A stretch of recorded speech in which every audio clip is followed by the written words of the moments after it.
I don't think people understand just how easy this banana chocolate dessert hack is. Let's fix that. All right, let's dive right in.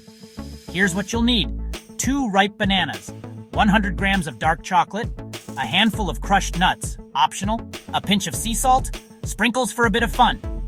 First, peel and slice the bananas into thick rounds. Don't eat them just yet, I know it's tempting. Next, melt the dark chocolate. You can do this in the microwave for about 1-2 minutes, stirring every 30 seconds until it's smooth and luscious. Now here's the fun part. Dunk each banana slice into the melted chocolate, making sure it's fully covered. Place the chocolate-covered bananas on a tray lined with parchment paper. Pop them in the freezer for about an hour, or until they're nice and firm.